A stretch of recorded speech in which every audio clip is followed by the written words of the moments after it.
Hey everyone, Andrew here.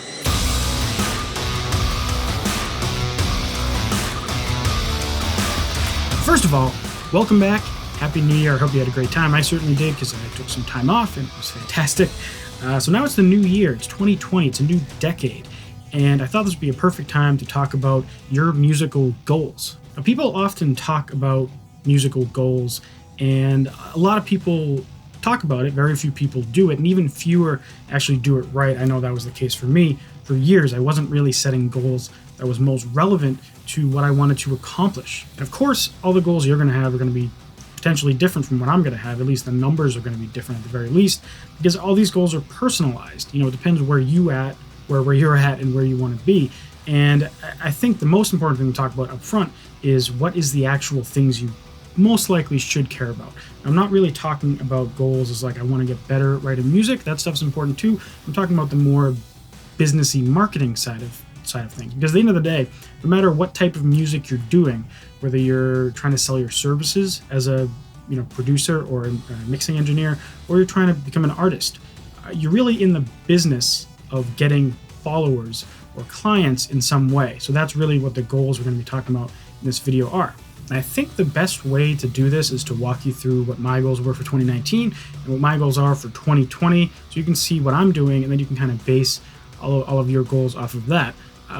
But just keep in mind it's going to be different for you, what platforms you care about and what things you care about the most. So anyways, let's just dive into the computer. So basically what I did last year is I had this Word file, and this is a new one, but I had this Word file that I made as of April because I didn't get into it until late. And I just defined some things. I wanted 1,000 Spotify followers by the end of the year, 20,000 monthly listeners, self-sustaining, very aggressive goal, and 500 SoundCloud followers. I don't care as much about SoundCloud anymore. 15,000 YouTube subscribers, 1,000 Instagram followers, 500 Facebook followers. I want to be listed on Hype Machine, some of my music, or at least one thing.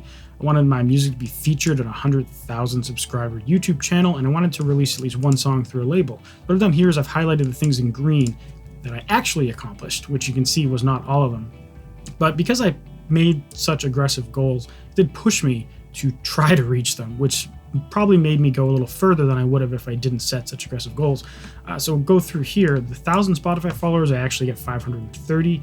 I get 5,000 self-sustaining listeners. What I mean by that is even when I'm not promoting my music heavily, how many monthly listeners am I getting? So even if I just stop promoting entirely and let it go for a few months, it stays around 3,000 to 6,000 kind of range. I set 5,000 self-sustaining. 500 SoundCloud followers, I got 400. That was pretty good. 15,000 YouTube subscribers, I got 12,300. 1,000 Instagram followers, I got 810. I hit the 500 Facebook followers. I think I actually have 4,500. That one I don't care about as much in the future because with ads, it's just so easy to get Facebook followers for pretty much nothing. Listed on Hype Machine, I did not hit. Music featured on 100,000 subscriber YouTube channel, I think I did twice. And then I released 2 songs through some kind of online label, although now that's not something that I care about for this year. So looking at those goals, they're pretty definitive. You can definitively say at the end of the year, did I hit that goal or did I not hit that goal? And that's what you want to do. You don't just want to say, I want to get better at blah, with no way to measure that. If you want to get better at, let's say you want to get more mixing work. Maybe you want to say, I want to make, $20,000 this year with my mixing work. Maybe it's 10,000, or maybe it's you want to get 1 gig. You want to make sure that it's a concrete thing. So if you're focused on the marketing thing, this will be very relevant to you. So before we get into the 2020 goals that I'm setting, I want to show you my follower tracking spreadsheet. I'm an engineering major. I'm an engineer, so I like to detail and quantify and make spreadsheets of things. I like to track things because one thing I've learned through my studies and through working in the engineering world is that you can only manage what you can measure, and that's a pretty common business thing. If you don't quantify something, you can't really improve it because you have no way of knowing if you did good or bad. So instead of thinking about you have your YouTube statistics, you have your Instagram statistics, you have all these different platforms. So what I do is I just take it into an Excel spreadsheet, or in this case a Google Sheet spreadsheet, and just list it all down. I try to do it on a regular basis every month or two, and this is what I get. So I just go through the platforms that I care most about. I don't really care about Twitter and SoundCloud anymore, or even Facebook, but I'm tracking them just because they're kind of side effect things for me. I don't focus on them, but if I do really good on the other ones, those could grow. So I just keep tracking them. I started tracking this in May, and my total followers for all these platforms, these are my biggest platforms, I believe, I had about 11,472 followers. It's great. And now, January 2nd, I have 18,964. So over the course of 6.5 months, I gained 7,000 something total new followers, which is fantastic. So what I have here is a chart that I made that just does the total number of followers up and down, and then left to right, it's the specific month that data was tracked. So you can see that starting off, it was a very slow grind. And then as my new methods that I have been implementing for marketing my stuff and getting myself out there, it really started to shoot up in the last 3 months of 2019. So using this data, I can hope and anticipate that trajectory is going to kind of keep going. Just because I'm still doing the same things that I was. Of course, there's different month aspects to it. In the Christmas-ish season, for some reason, my channel seems to shoot up. I think it's because I have a good amount of videos on gear. But the other platforms aren't that way. And then there's also the marketing. Sometimes I do a good amount of paid advertising for my music, so that does influence the Facebook and Instagram stats, but not so much the YouTube stats. So if we go back here to my 2020 goals, right under my 2019 goals, they're just kind of further steps of what I had before, and I took out things that didn't matter to me anymore. So I want to hit 15,000 YouTube subscribers this year, and that is a safe bet because based on my last year's growth, I think it was 2,500 new subscribers. So hey everyone, thanks for joining. By the end of this year, I want to get another 2,500, and so that should be a conservative estimate. Now, the stretch goal is 20. That's like if I hit some kind of exponential growth, I can ride that out. I think I can push it to 20, but that's an if. So the goal is really 15. Instagram followers, the trajectory is going pretty well, so I have it set for 3,000. I want to hit 1,000 by the end of February. It should be more than achievable. This is kind of an aggressive goal, but I want to push it and try to get it. And if the YouTube subscriber goes up and I cross-pollinate my platforms enough, then I think I can do that if I hit the 15,000 YouTube subscriber goal.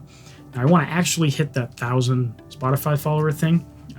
That should be achievable because I basically got to 500 last year and it's going up. So I think I can do that. Now, the 20,000 monthly listeners is self-sustaining. That can be a tricky thing.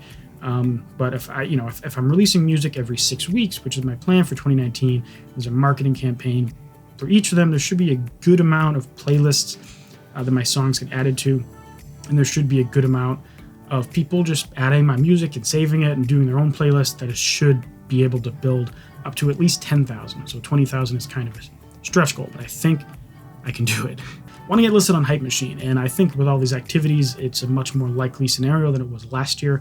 And then next we get into the revenue side of things, which I was kind of iffy on sharing, but I'm gonna because I think it'll help you out.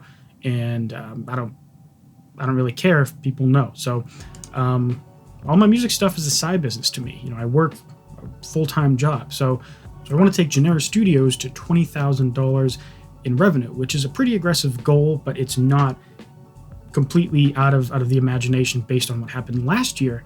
So the music side of things is a little trickier. Basically, I want to hit $2,000 over the course of next year in music revenue, which sounds like a stupidly small number, but the idea behind that specific number is that will allow me to basically run $5 a day in ads over the course of the year. So if I can make at least that much back, it's like the ad spend was free.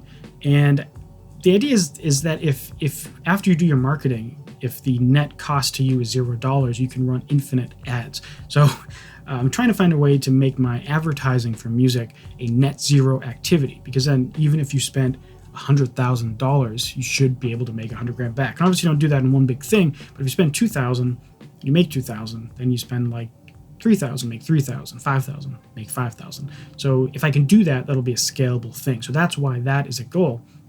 Now, next, YouTube revenue.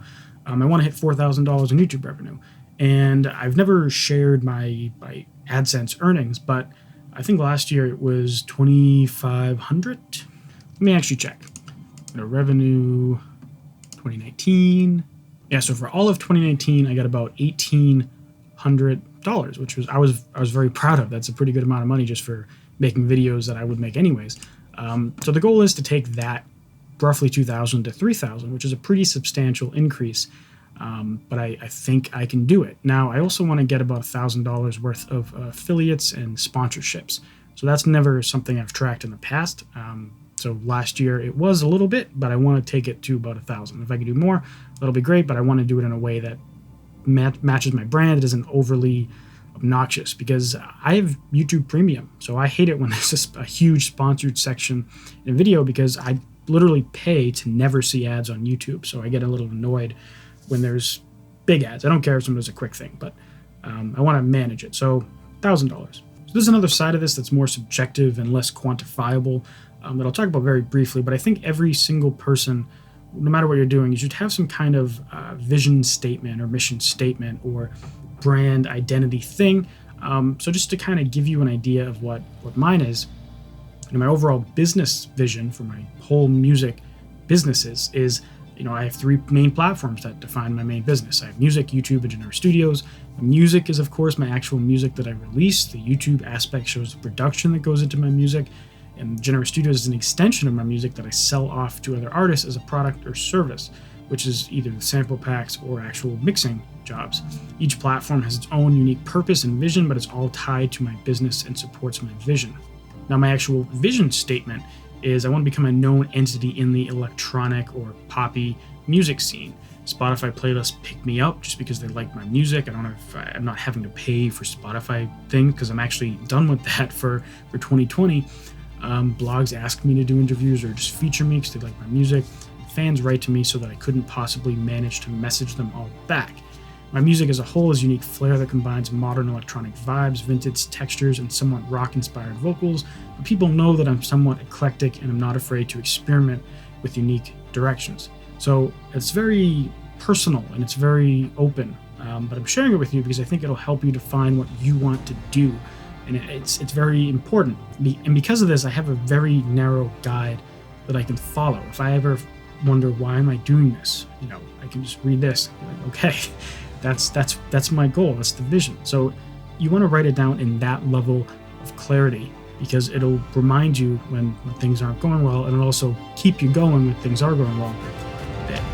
Just do it. So anyways, I hope you found this video super helpful. Make sure to subscribe if you haven't already, and like this video if you enjoyed it.